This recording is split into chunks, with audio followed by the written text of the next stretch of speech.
আজকে থেকে প্রায় 1450 বছর আগে আমরা একটা সমাজ দেখেছিলাম, যে সমাজটাকে আমরা বলতাম আইয়ামে জাহিলিয়াত। আইয়ামে জাহিলিয়াত অর্থ হচ্ছে অন্ধকারাচ্ছন্ন দিন। এই কথাটা এখনকার সেকুলার সমাজে বা ইসলাম বিরোধী শিবিরে একটা গালিতে পরিণত হয়েছে, আইয়ামে জাহিলিয়াত। কখন আমরা প্রশ্ন করি না যে কেন আমরা সেই যুগটাকে আইয়ামে জাহিলিয়াত বলি, কি কারণে বলি? আসলে কি সেই যুগটা আইয়ামে জাহিলিয়াতের সবচেয়ে বড় যুগ ছিল, নাকি ওই আইয়ামে জাহিলিয়াতগুলো এখনও আমাদের সমাজে আছে? এই বিষয়গুলো আমরা কখনো ভাবি না বা আলোচনা করি না। গল্পের শুরুটা এখান থেকে করছি যে ওই সমাজটাকে আমরা আইয়ামে জাহিলিয়াত বলছি মূলত 5টা কারণে। একটু মনে রাখার চেষ্টা করবো ইনশাআল্লাহ। 1 নম্বর কারণ ছিল শিরক, আল্লাহ পাকের তাওহীদের সাথে, একত্ববাদের সাথে অংশীদার সাব্যস্ত করা, শিরক। আমাদের ইউনিভার্সিটিতে শিরক নামে কোনো চ্যাপ্টার নাই, কোনো ফ্যাকাল্টি নাই। আল কোরআনুল কারীমে আল্লাহ পাক বলেছেন, ইন্না শিরকা লাযুলমুন আযীম, পৃথিবীতে সবচেয়ে বড় জুলুমটাই হচ্ছে শিরক। কিন্তু শিরক কি এবং কেন, কত প্রকার, কিভাবে এখান থেকে বাঁচবো, এরকম কোনো ফ্যাকাল্টি আমাদের ইউনিভার্সিটিগুলোর মধ্যে নাই। ব্যাপারটা কি মানে অদ্ভুত না? নবী সাল্লাল্লাহু আলাইহি ওয়াসাল্লাম বলেছেন, শেষ জামানায় সবচেয়ে বড় ফিতনা হবে মাসিহুদ দাজ্জাল। মাসিহুদ দাজ্জাল আনফরচুনেটলি সবচেয়ে বড় ফিতনা সম্পর্কে আমাদের কোনো ফ্যাকাল্টি নাই।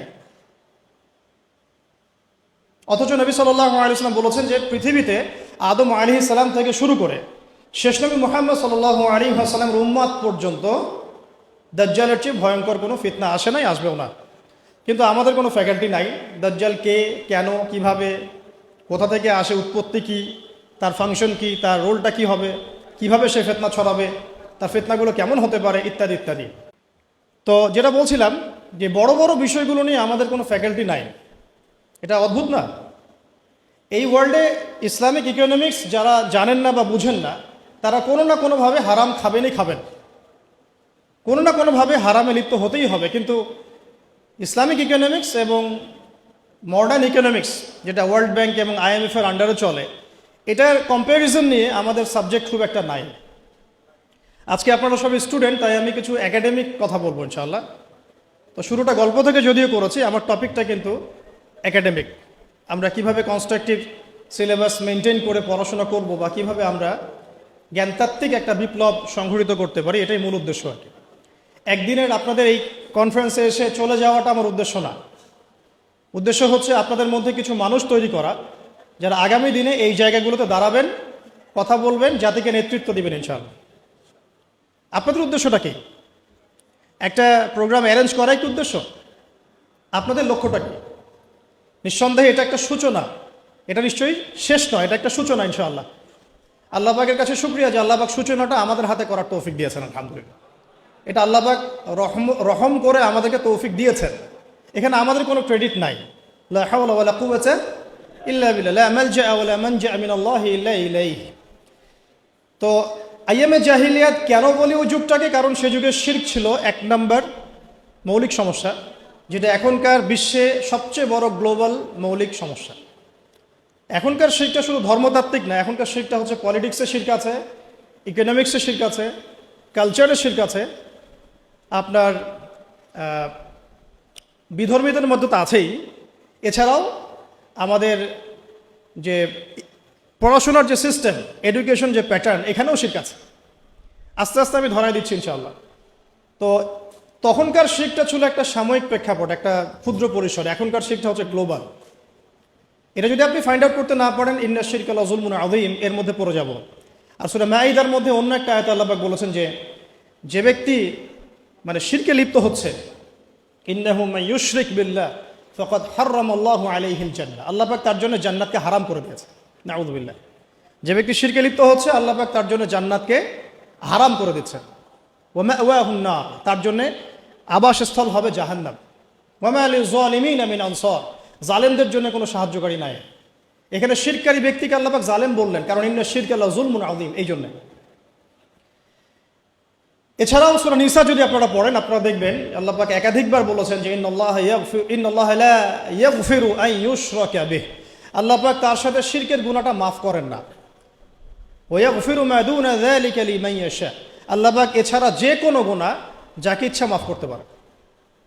যত বড় গুনাহ আমরা করি না কেন আল্লাহ পাক মাফ করতে পারেন ইনশাআল্লাহ। কিন্তু শিরকের গুনাহ নিয়ে কেউ যদি কবরে চলে যায়, নাউযু বিল্লাহি মিন যালিক, তাহলে এটা ক্ষমা হবে না, এটাই স্পষ্ট। তাহলে এটা নিয়ে আমাদের কনসিয়াস থাকা উচিত ছিল, কিন্তু আনফর্চুনেটলি আমাদের 15 বছরের শিক্ষা সিলেবাসে শিরক নামে কোনো কিতাব নাই। পড়েছেন কি কখনো? পরীক্ষা দিয়েছেন? Assignment private? সুবহানাল্লাহ।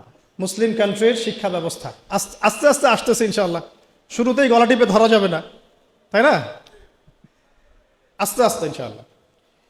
দ্বিতীয় প্রবলেম ছিল রিবা। রিবা রিবা মানে কি? মাশাআল্লাহ, আপনারা তো জানেন। তো তখনকার সুদটা ছিল আবু জেহেল আবু লাহাবদের দারুন নাদওয়া কেন্দ্রিক। দারুন নাদওয়া মানে হচ্ছে তৎকালীন সময়কার পার্লামেন্ট আর কি, এখনকার অনেকটা ইউনাইটেড নেশনসের মতো। সরাসরি নামটা নিলাম কেন? কারণ দারুন নাদওয়া যা হতো ইউনাইটেড নেশনসে এখন তাই হয়, কোনো পার্থক্য নাই। তো দারুন নাদওয়া কেন্দ্রিক অর্থনৈতিক একটা ব্যবস্থা ছিল। তো সেখানে মূল ভিত্তিটা ছিল রিবা। আর এই রিবা ছিল কয়েকটা সেক্টরে, মানে কয়েকটা প্রকারভেদ ছিল এখানে। কিন্তু এখনকার গ্লোবাল যে রিবা, এখানে এত প্রকারভেদ আছে যেটা বোঝাতে হলে আপনাকে একদিন একটা ফুল ডে সেমিনার করতে হবে অনলি অন রিবা। এত ক্যাটাগরিজ আছে, এত প্রকরণ আছে, যেটা আমি 2 ঘন্টায় বলে শেষ করতে পারবো না। সারাদিন সময় লাগবে, 3-4টা সেশন লাগবে। এমনকি ঈদের আগের দিন আপনারা যে টাকাগুলো কিনছেন, বেশি টাকা দিয়ে কচকচা টাকা নিচ্ছেন, এর মধ্যে রিবা আছে। যে পেপার মানিটা আপনার মানি ব্যাগের মধ্যে আছে এখন, এখানেও রিবা আছে। যে মনিটরি সিস্টেমটার মধ্যে আমরা আমাদের সেন্ট্রাল ব্যাঙ্কগুলোকে ফাংশন করেছি, এর মধ্যে রিবা আছে। যে ওয়ার্ল্ড ব্যাংক থেকে লোন নেওয়ার জন্য আমরা উঠে পড়ে লেগেছি, এর মধ্যে রিবা আছে। যে ইলেকট্রনিক মানি আপনি বায়বীয়ভাবে পাস করছেন, এক্সচেঞ্জ করছেন, কেনা বেচা করছেন, এর মধ্যে রিবা আছে। রিবার এত ক্ষেত্র আছে যেটা আসলে সংক্ষিপ্ত সময়ে বোঝানো সম্ভব না। শুধু এতটুকু বলবো, ওই জামানা রিবা ছিল একটা নির্দিষ্ট ক্ষেত্র বিশেষে। এখনকার রিবা হচ্ছে পুরো গ্লোবাল ইকোনমিক সিস্টেমটাই দাঁড়িয়ে আছে অন দ্য বেসিস অফ রিবা। আল্লাহ পাক আমাদেরকে বোঝার তৌফিক দান করেন। আর আপনারা খুব ভালো করেই জানেন রিবা এর 70 বা 73টা পাপের শাখা আছে। তার সবচেয়ে নিচের শাখাটা কি? নিজের মাকে বিয়ে করা। আমরা সবাই কম বেশি নাউযু বিল্লাহি মিন যালিক এই পাপের সাথে সম্পৃক্ত। আর সবচেয়ে মজার ব্যাপারে দেখেন, আমাদের এই 15-20 বছরের যে এই এডুকেশন সিস্টেম, মানে প্যাটার্নটা আমাদের এখানে Islamic the comparison between Islamic economics and world economics এমন কোনো সাবজেক্ট আপনার নাই আছে? 15 বছরে পড়েছেন ভাই? অনেস্টলি বলেন। আপনারা যেখানে বসে আছেন, আমিও একসময় ওখানে বসতাম, বসেছি আমরাও। তো এই সিলসিলাটা কিন্তু আমরাও পার করেছি, এসএসসি, এইচএসসি, অনার্স, মাস্টার্সের ব্যাপারগুলো। এই পুরো 15 থেকে 16 বছরে বা আরও বেশি 18 বছরে the comparison between Islamic economics and the world economics এরকম কোনো সাবজেক্ট আমরা পড়ি নাই। শিরকের উপর কোনো সাবজেক্ট আমরা পড়ি নাই। দাজ্জাল তো আলোচনাই নাই, এটা তো মিম্বর থেকে উঠে যাচ্ছে আস্তে আস্তে। ইনস্টিটিউশন এটা কীভাবে আলোচনা হবে? 2-4 জন যারা কথা বলে এদেরকে মানুষ পাগল মনে করে আর কি, একটু পাগল মনে করে, আর কোনো সাবজেক্ট পায় না, এগুলো সাবজেক্ট নিয়ে কথা বলতেছে। অথচ ওয়ার্ল্ডের সবচাইতে ভাইটাল সাবজেক্ট হচ্ছে দাজ্জাল। জেরুজালেম থেকে যে খেলাফা সারা ওয়ার্ল্ডে কায়েম হবে সামনে, এটার প্রথম আদু মানে শত্রু হচ্ছে দাজ্জাল নিজেই। তার সাথেই ব্যাটলটা হবে। তাকে হত্যা না করা পর্যন্ত জেরুজালেম থেকে সারা ওয়ার্ল্ড ওয়াইড ইসলামিক খেলাফা বা ইসলামিক শাসন ব্যবস্থা বাস্তবায়িত হবে না। তাহলে আমাদের সবচেয়ে বড় এনিমির সাথে আমাদের বোঝাপড়ার জন্যে তার সম্পর্কে তো জানাশোনার দরকার ছিল একটু, নাকি? শত্রু সম্পর্কে যে জানে না, সে কি শত্রুকে ডিফিট করতে পারবে? বরং সে ডিফিটেড হবে। এটাই হয়ে আসতেছি আমরা। আপনারা আরবের চিত্রগুলো একটু দেখেন কি হচ্ছে। ইশারা দিলাম, বাকিটা আপনারা বুঝে নেন। 3 নাম্বার প্রবলেম ছিল মাদক। মনে থাকবে তো ইনশাল্লাহ? 1 নম্বরটা কি ছিল? 2 নম্বর? 3 নম্বর? খামর মাইসির, মাদক এবং জুয়া। মানে এখন ধরলাম মাদক। তো এই মাদক আর জুয়ার এই প্রবলেমটাকে আপনি যদি একটু গ্লোবালি এখন মিলান, বলেন এটা কি বেড়েছে না কমেছে? শুধু একটা নির্দিষ্ট ক্ষেত্রে আছে, মক্কার মধ্যে না, সারা ওয়ার্ল্ডে। এই যে এখন ফোনে ফোনে জুয়া, ফোনের মধ্যে জুয়া, বাইরে জুয়া, আইপিএলে জুয়া, বিপিএলে জুয়া, ক্রিকেটে জুয়া, ফুটবলে জুয়া, সব জায়গায় জুয়া চলছে। ইভেন ফোনের মধ্যেও জুয়া, অনলাইনেও জুয়া, রাইট, অনলাইনেও জুয়া। আর মাদকের কথা বাদ দিলাম, আগে তো না হয় মানুষ কিছু মাদক খেয়েছে, যেই মাদক সম্পর্কে আল্লাহ পাক সার্টিফাই করেছেন যে ওই মাদকের মধ্যে কিছুটা কল্যাণ আছে। আয়াতটা পড়ে দেখেন, সূরা বাকারায় আছে, ইয়াসআলুনাকা আনিল খামরি ওয়াল মাইসির, তারা তোমাকে খামর এবং মাইসির সম্পর্কে জিজ্ঞাসা করে, কুল ফীহিমা ইসমুন কাবীর ওয়া মানাফিউ লিন-নাস, বলো সেখানে যা আছে তার বেশিরভাগই হচ্ছে নোংরামি, পাপ, খারাপ, কিন্তু কিছুটা উপকারিতা আছে। এটা কিন্তু কোরআনে আছে। আর এখনকার মাদকগুলো এত ডেঞ্জারাস যে আপনাকে হিপনোটাইজ করে ফেলতে পারে। এমনও মাদক বের হয়েছে যেটা খাওয়ার প্রয়োজন নাই, শুধু তার দিকে যদি একটু ফু দেয়, উপাদানটা দিয়ে একটু ফু দেয়, সে অলরেডি হিপনোটাইজড হয়ে যাবে। সে নিজেই তার চেইন, সোনা দানা, মানি ব্যাগ বের করে দিয়ে দিবে মানুষকে। এটাও একটা ওয়ান কাইন্ড অফ মাদকের মধ্যে পড়ে। তো এখন এটা গ্লোবাল সমস্যা। আমি আপনাদেরকে বোঝাতে চাচ্ছি যে কম্প্যারিজনটা খুব বেশি বেশি দরকার, যে আমরা কি আসলে আইএমএ জাহিলিয়াত থেকে বের হতে পেরেছি কিনা।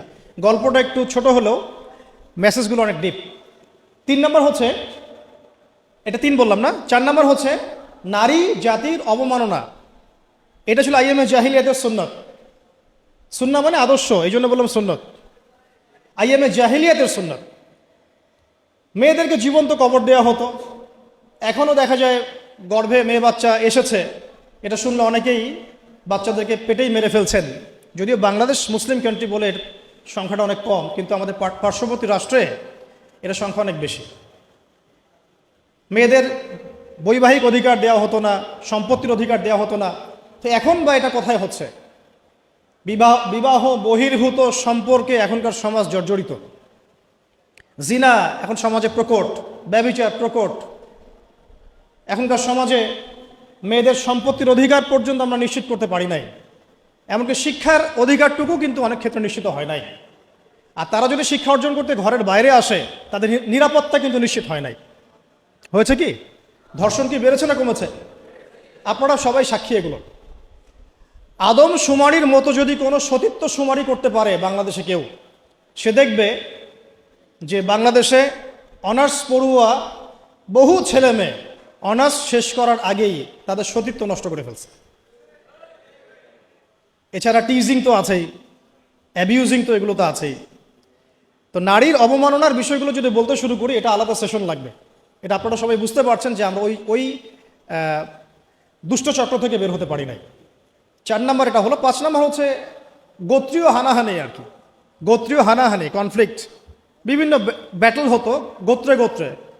এটা আইএমএ জাহিলিয়াতের মধ্যে ছিল। এখন এই গোত্রীয় হানাহানিটা কিন্তু পলিটিক্যাল দ্বন্দ্ব, গ্লোবাল অ্যাসপেক্টসে এই যে যুদ্ধ বিগ্রহগুলো, এইগুলোতে রূপ নিয়েছে। কোনো অংশে কমে নাই, কিন্তু বেড়েছে।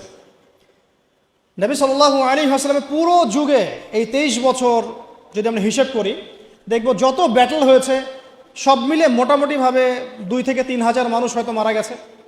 আল্লাহু আ'লাম বিস-সাওয়াব, আল্লাহ ভালো জানেন। এখনকার হিস্ট্রিগুলো যদি পড়েন, ভিয়েতনাম যুদ্ধে কতজন মানুষ মারা গেছে, যখন চাইনিজদের মধ্যে কনফ্লিক্টটা হয়েছিল মাও সেতুংয়ের সময়, তখন কতজন মানুষ মারা গেছে।